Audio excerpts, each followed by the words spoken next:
So I saw this video on Twitter, and it was posted by this author, Carmen Maria Machado. Oh, is this gonna be like a video essay? Wait, okay. I'm gonna wait. Let me get in my bag. Let me get in my bag. So, oh, here's my towel. I'll actually have you guys know this is not the same towel. I replaced the towel. I just have two of the same one because I love this brand.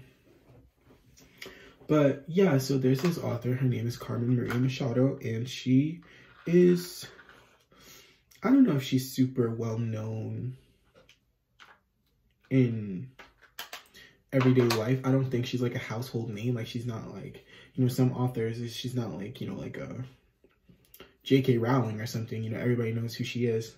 I'm just getting some floss here. This is my Reach dental floss. Hashtag dental floss influencer.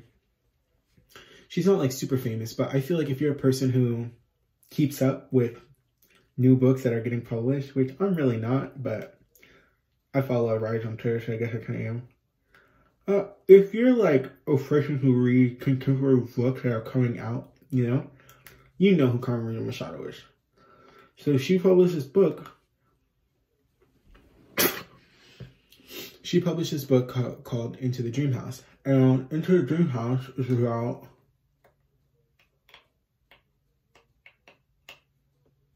abusive relationship that she was in. And it's like told kind of like little short stories, right? And so it's like Dream House as a love affair, Dream House as a XYZ, Dream House as a this, Dream House as a that. And it's all stories about this relationship. I've never read it. I just know what it is because, again, this is a very famous book. There's sex, there's violence, obviously it's abuse, and then obviously it's made more salacious by the fact, well, made more salacious in the context I'm about to tell you about, by the fact that it is a lesbian relationship. So that's what the book's about. So she posts this video on Twitter, and she's like, these people are trying to like get my book banned from the school district. Which I thought was interesting that someone's teaching that book in like a public school, like a high school. Like, that's cool to me. Unexpected, because I would think it would be too graphic. And she was like, this person gave a speech at some sort of look like, you know, school board, city hall, you know, moms against drunk driving type of meeting. And they actually bought a strap-on. She's saying that they're at this meeting, and this woman is giving a speech about why they shouldn't teach the book.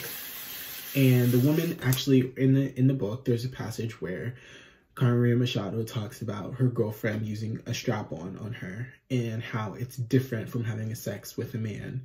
And the woman actually brought a strap-on with her to this meeting to show the school board, you know, to be dramatic about what was happening in the book. It kind of actually reminds me, when I was in the 5th grade, I did a book report on the Hunger Games, and I bought a bow and arrow with me to school. Not a real one, like a toy one. But I was like, and Katniss fires it into the thing, and I was like,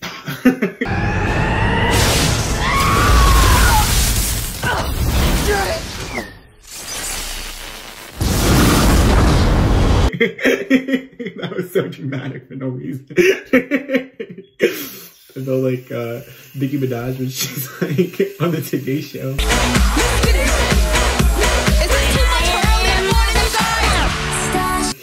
Like, is it too early? Like, that was me doing my book report on Catching Fire. I was like, oh, she shot it. She tore the thing down. But yeah, so the woman brings a strap on and she says,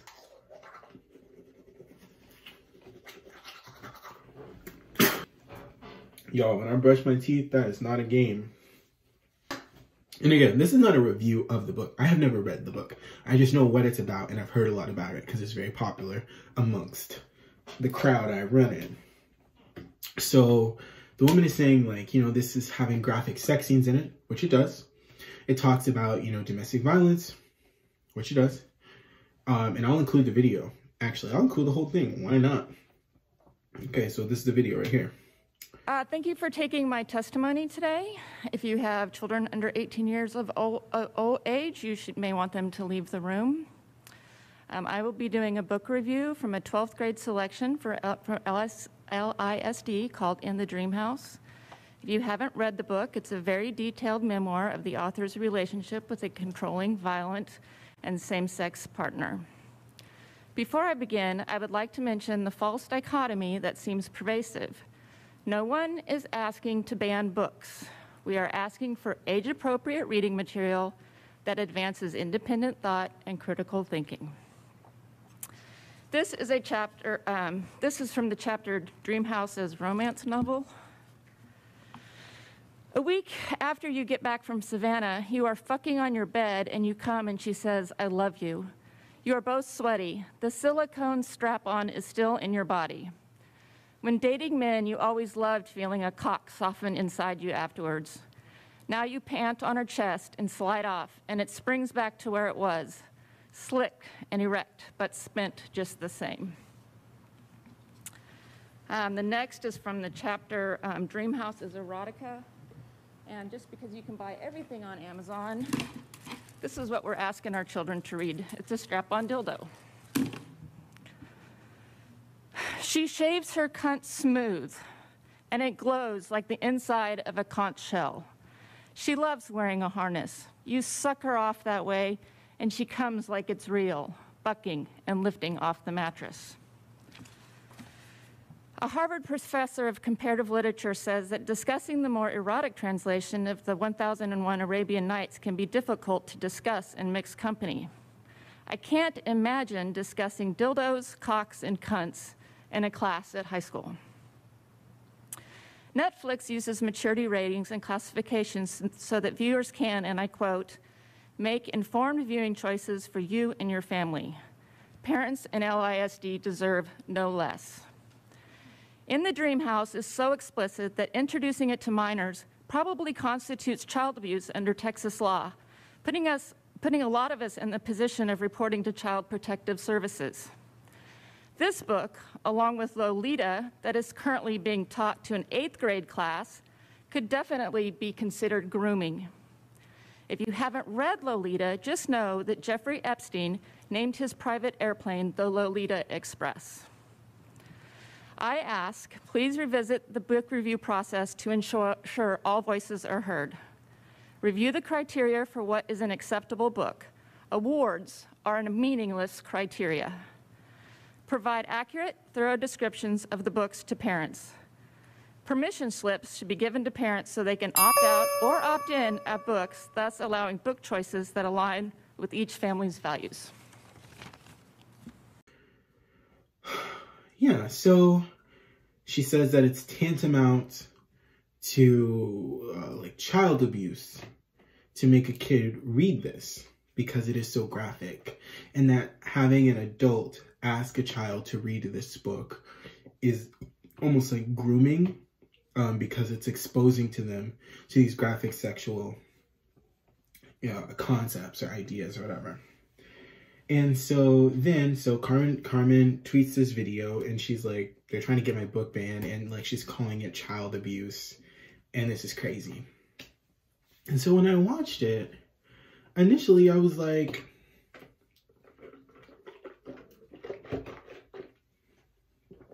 honestly, I see both sides. And let me tell you why I see both sides. Because from the mom's point of view, from a student perspective even, right? I remember when I was in high school, there were multiple student-teacher relationships at my high school. And I don't even know if relationships is the right word to use, because it's not a relationship if it's between teacher and student. We'll say situations, right? Where there was obviously an adult being preying upon a child. Multiple that I knew about. So that's not even the whole universe or the whole spectrum, but just multiple that I knew about. Everything about my high school and the high school that I went to, my high school and the high school that I went to, everything about the high school that I went to, there was a lot of controlling of the students, right? So you couldn't just switch out of a class if you didn't feel comfortable with the teacher. You couldn't just, I mean, it's not like college, right? You can't just switch out of a class if you don't like the teacher. You can't just get up and walk out if you don't feel like, if you're not fucking with what's happening in the class. And, you know, in college, maybe you can leave a class and it'll affect your grade or something if you don't come to class. But I mean, just physically not being present, nobody's going to come looking for you or tell you that you have to be there, or physically punish you by putting you into suspension or giving you a fine or calling your parents. None of that's going to happen if you decide you don't want to go to a class because the professor makes you feel uncomfortable. Versus in high school, they do, or at least the one that I went to, they do force you to be in the class. They do make it very difficult for you to switch out and not be around a teacher if you don't like them or if you don't feel comfortable in their classroom. That's not enough, you know? I remember in my high school, they would make us like pick our schedules in the May, like the end of the school year, we would pick our schedules for the next year. And then if you wanted to switch or change, it was this whole big thing. They didn't want you to do it. You couldn't do it. And, you know, it's very like difficult. If you skip school, they send the truancy officer to come get you, you know. A lot of power and control dynamics involved with the education process, right? I'm the teacher. You will listen to me. You will do it. I say, you are a student. You at this school. You don't have rights. You don't have privileges. You'll go where I tell you to go. You'll do what I tell you to do, and you'll say what I tell you to say. And that's enforced not just on a very personal level in between the teacher and the student. And if you try to walk out or leave class, they'll call your parents and put you in suspension. But even in like the policy level, in the sense that it's recognized in, you know, in law by the Supreme Court, that when a student enters into a public school, they actually have to give up some of their constitutional rights in order to be in that school. And that school has the right to drug test them, strip search them, etc., in the interest of safety or in the interest of, you know, protecting them from themselves or, you know, whatever. So all of those dynamics are at play. So then you think about all those dynamics, and then you think about maybe a teacher who is preying on a student and then forces them to read a passage aloud about this graphic scene with the strap on. It starts to feel different. It starts to feel really different. And you think about your own child being in that situation where they don't feel like they can leave the class. They don't feel like they can talk to the counselors. They don't feel like they can talk to the principal. They feel very unempowered in that situation. And then now the teacher's asking them to do something that they don't feel comfortable with, but they just go ahead and do it because, you know, you just kind of got to go along and get along. And now they're reading this like out loud in the class, and the teacher's kind of like leering at them. And it is sort of like, you know, a bridge to nowhere. And, you know, I was never groomed in high school or approached inappropriately by a teacher, but I could imagine that this might be a good gateway. You know what I'm saying? So I understand the mom's concern of saying, this is too much. Like, this is too much. But then there's a flip side. What is the flip side, Nicholas? Well, I'll tell you after I wash my face. The flip side is this. Again, going back to when I was in high school. And this water's too cold. The flip side is this, okay? When I was in high school, the best book that I read that was assigned to me was a book called In the Time of the Butterflies by Maria Alvarez, I think is her name. Now, in this book, In the Time of the Butterflies, it's about these sisters, and they grow up in Trujillo era Dominican Republic, and Trujillo was a dictator. I don't really know a lot about this topic. The only thing that I know is from this book, so I'm not going to get into the history or anything, but in the book, which is based on real life, I don't know how much of it is true and how much of it isn't, but these were real people that did live, and the sort of like major plot points in the story, I believe, did happen. So it's these four sisters, they're raised in the Dominican Republic, and they're not rich per se, but they're well off enough that they do have some sort of class mobility. So just on the face, they kind of just look like middle class family. Like, I don't want to say lower middle class. I don't know if I really remember it that well, but like they had a house, like they had rooms, they had cars, they went to university. So like they weren't, you know, poor, but they also weren't rich, right? So they had to work to get into that part of society, but they could get there, if that makes sense. So the book is kind of about their lives growing up, their relationships, the things that happen to them. They want to be freedom fighters, and they're trying to, you know, resist the oppression of the dictator. Also, they're trying to have interpersonal relationships, and they're trying to be happy. And it's just kind of the story about it. And then eventually there's 4 of them, and I think 3 of them get killed by the dictator himself. He orders their death because they're kind of messing with the resistance and whatever. Spoiler. But in the actual interior of the book, it's very messy. They're having sex. There's domestic violence. Papa got a family across town. Oh, okay. That's another sign of how their class, they had enough money that their dad had a whole family across town that he was supporting. He wasn't supporting very well, but he had them. And there's like this whole dynamic of them kind of feeling guilty because they're like the main family and they got all the real perks. They got to go to college, they got to university. Their dad was really a part of their life versus the family across town. He wasn't really fucking with them. He didn't really know them, even though he had kids with the woman and everything.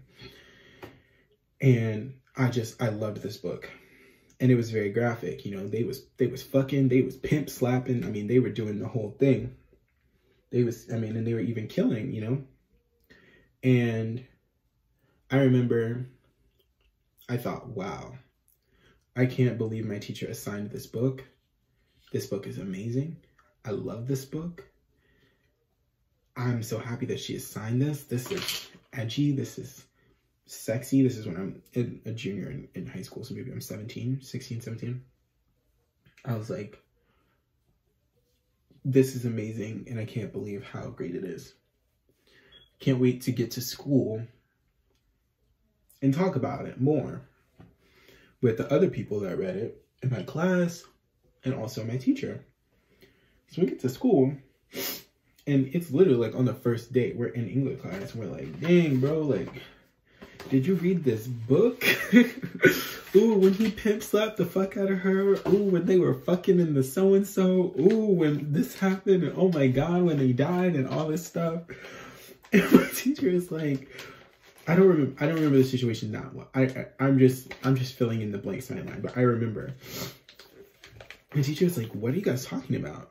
We're like, I'm talking about the book. And she was like, what book are you talking about that had all this pimp slapping and fucking going on?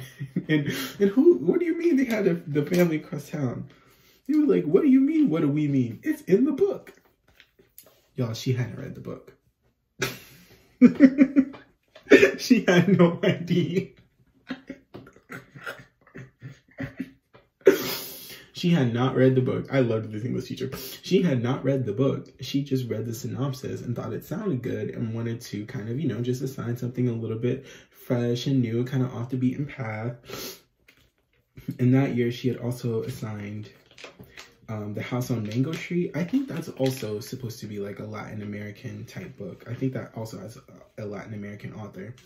So she was like, you know, I just wanted to do something fresh and new and different, you know, do something diverse rather than just, you know, the classics. So that's what I chose. But I didn't know it had all that. And she's like, oh, I'll never assign that again. I didn't know it had all that in it. And I was like, no, you have to assign this again. This was such a good book and this was such a good story. And it's such a shame. Like, why would you not assign it? Like, just because it has some real life in it? That's why we can't read it. That's why it can't be part of the curriculum, because it's too real. People get pimp slapped and fuck all day, every day. But we have to pretend it's not real in the classroom because what? So the first time that I really feel excited and energized to actually participate in class, now we can't do it anymore because it's too adult and it's too graphic. What high school senior doesn't know what a strap-on is? What high school senior doesn't know about sex and domestic violence?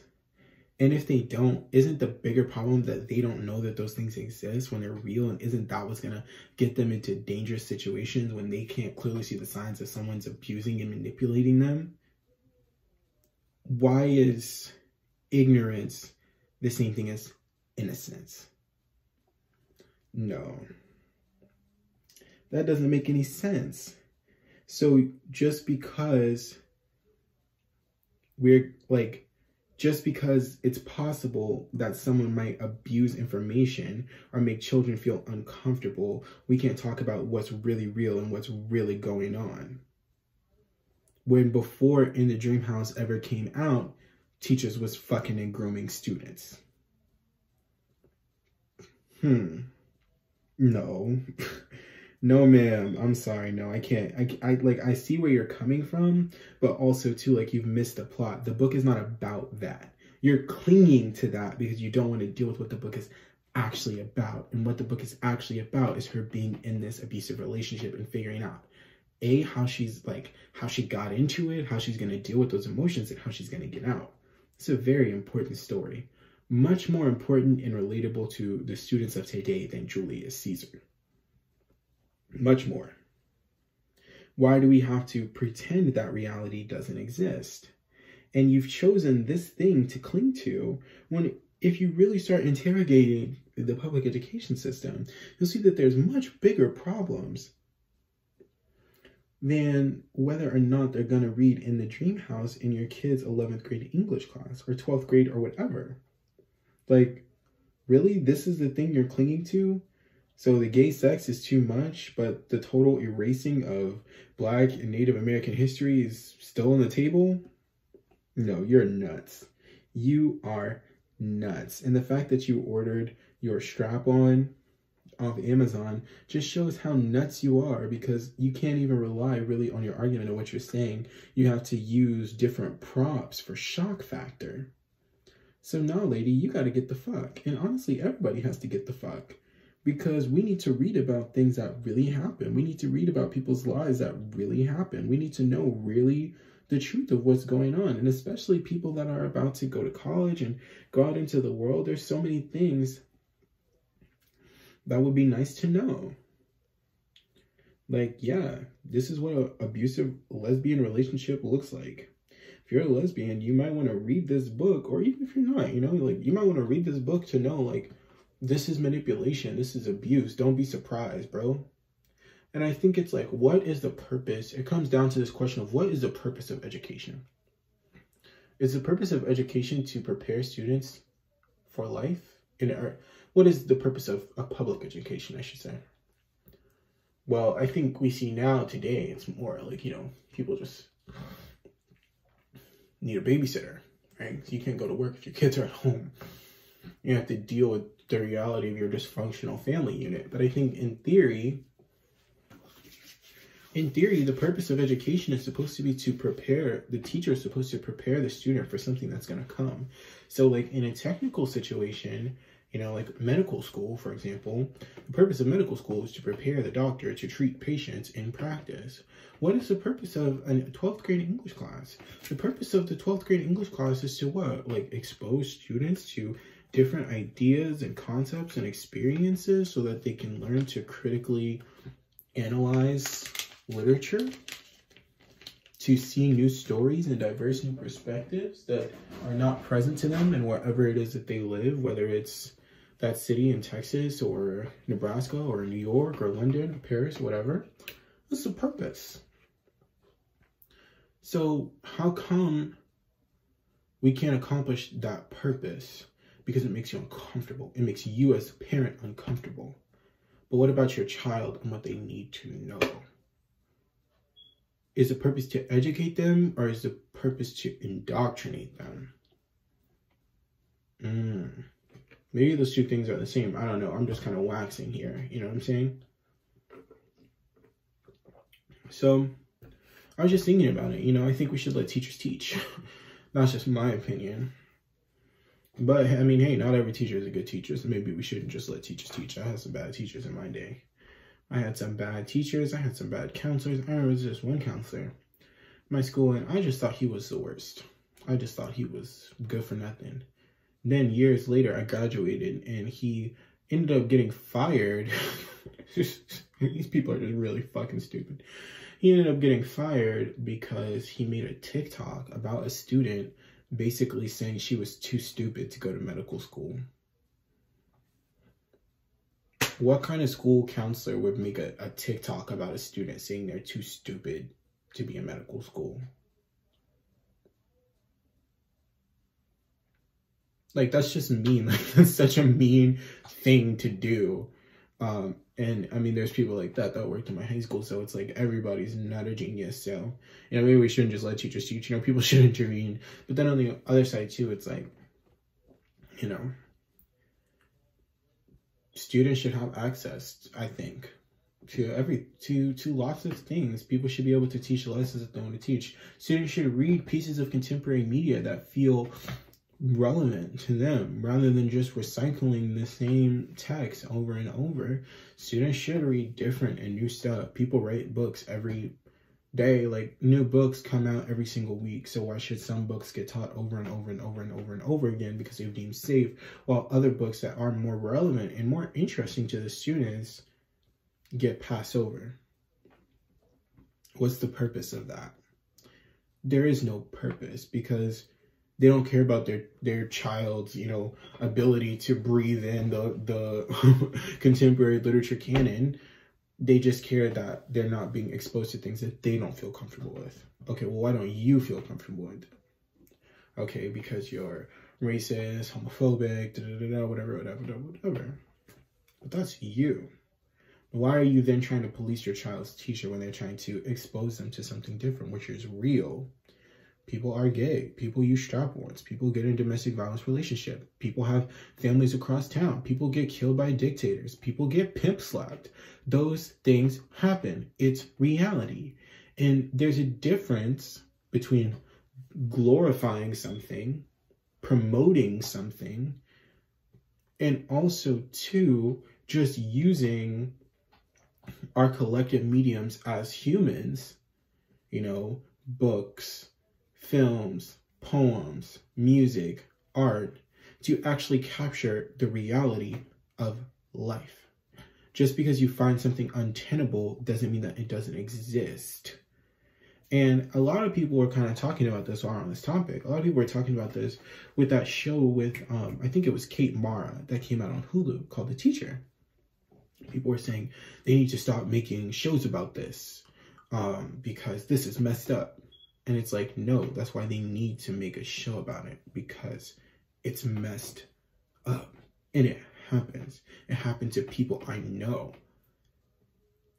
Teachers getting this psycho obsession with students and then pursuing them. I didn't watch the shows, but I just know generally the plotline. It's about the teacher and student having an affair. Teachers that have this obsession with students and they're trying to have, you know, sexual relations with them. That happens in real life.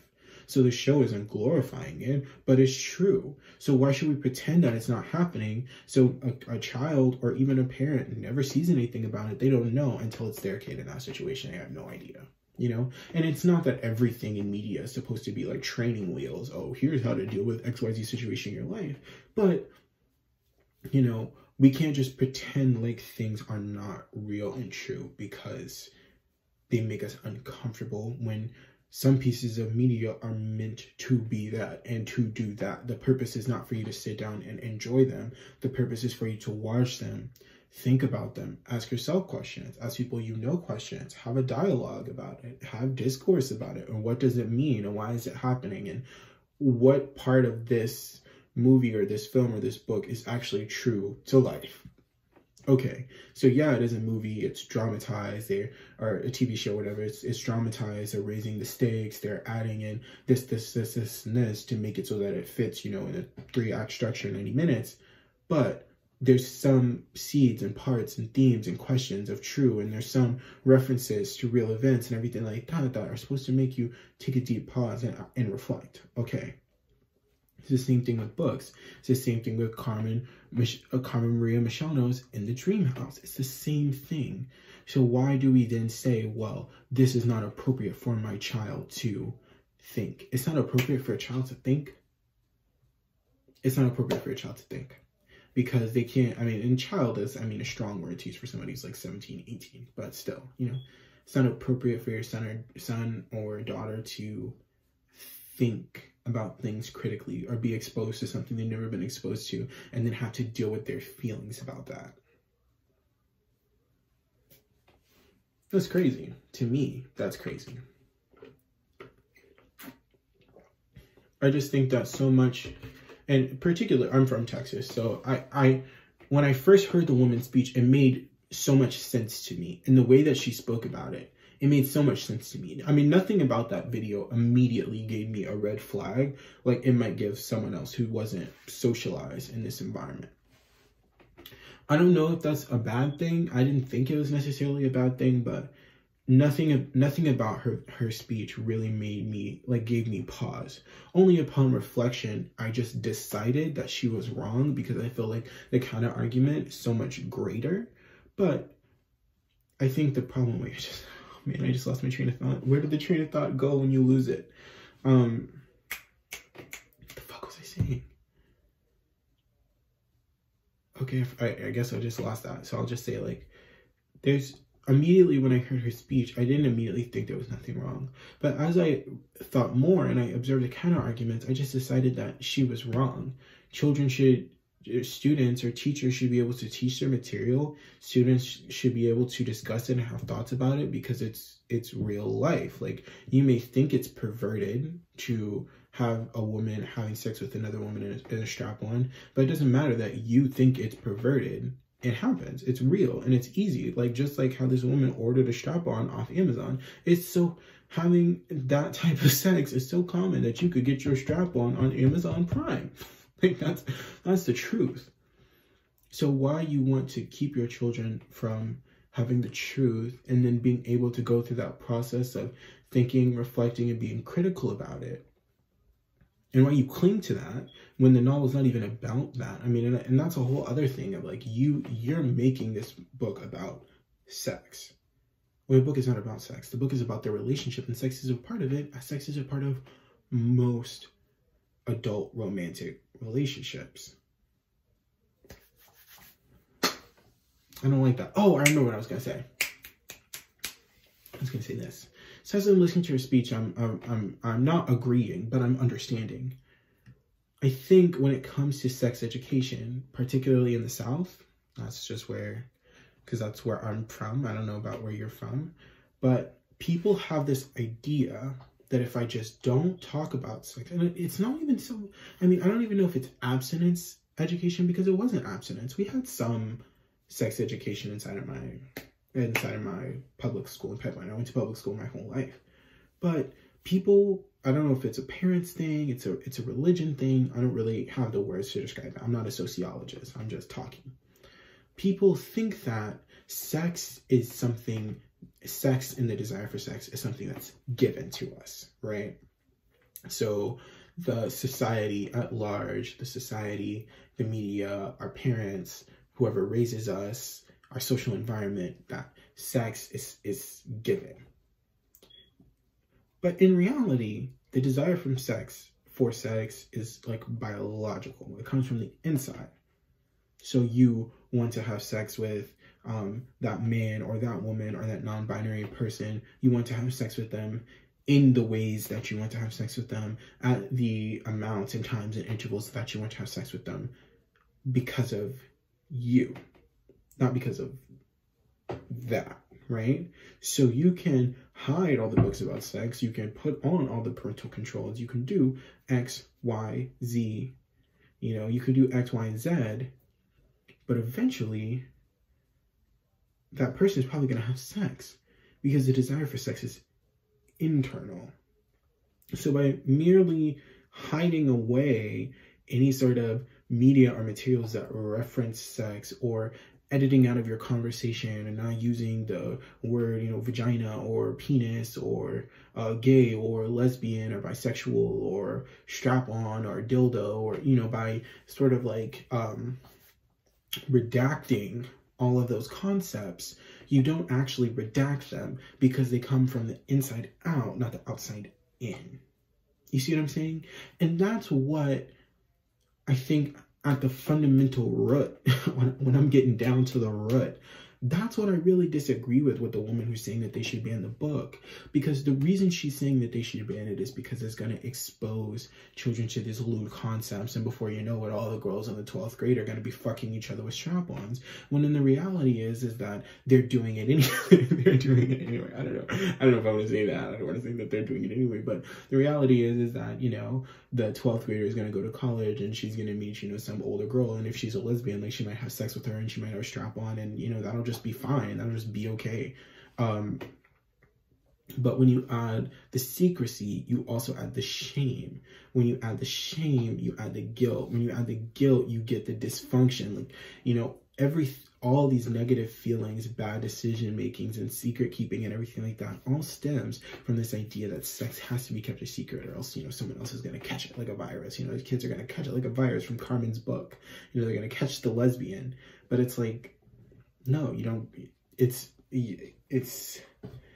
not coronavirus. There's no transmissibility, you know? And I think reasonable people would say, well, that's not all the way true, right? Because sometimes sex in romantic relationships can be the place where people start to relive, reenact, and reconcile their traumas. Very cliche example would be like the girl who has daddy issues, right? So she has issues with her dad. This is like something that happens a lot in movies. She has issues with her dad, and so then she seeks out like a strong man in her relationships, and in her sexual life she also seeks out a strong man. Or the same thing if someone's parents were like addicted to drugs and were very flighty and were very disappointing, then they start to reenact that with their lovers, right? Love bombing and, you know, all this crazy stuff where like there's situations in a man's life, you know, with parents or whoever raises him that makes him a narcissist, right? Are people born narcissists or they made narcissists? It's kind of like somewhere in between. And obviously there's a difference between you know, a diagnosed malignant narcissistic disorder. I'm not a doctor, not a psychologist, nothing. Just watch a lot of YouTube. Shout out to Dr. Romney. There's a difference between someone who exhibits narcissistic behavior and someone who is a clinically diagnosable malignant narcissist. But what is nature versus nurture? Those things can be blurry. So you could have someone who's nurtured into being a huge narcissist, maybe not quite malignant narcissism, but nurtured into being that narcissist that's still a huge narcissist. And then they, in their relationship, start to play out that behavior, right? Of being, of doing the love bombing, of doing the negging, of, you know, again, engaging in narcissistic behavior. So, okay, yeah, I guess in that way, our social environments can give us something. They impact us in a way that does impact our sexual and romantic lives. That's true. But at the same time, simply the desire for sex and every road that leads, you know, what did Rousseau say? And like the natural man, the natural state of man, the desire for sex and every road that leads the man down in his natural state, or woman or whoever, that is intrinsic. Everything about the social environment enters into our universe on that condition. Unless you're asexual, which most people are not. The vast majority of people are not. And that's why they should not ban that book, because it doesn't matter. This is just the mother trying to seek control, trying to impose her values and yada, yada, yada. But it really has nothing to do with the children or with the education or with the values. But I don't know, maybe she had a really bad experience with a very predatory teacher and she's just like, nah, fuck that, which would also be understandable. You know, I'm not here to be prescriptive. I'm not. It's just something I was thinking about.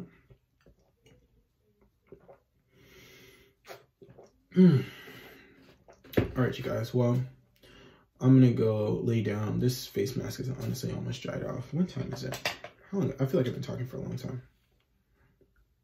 43 minutes. Jesus Christ. Okay, well, I'm gonna go chill. I'll talk to y'all later. Bye.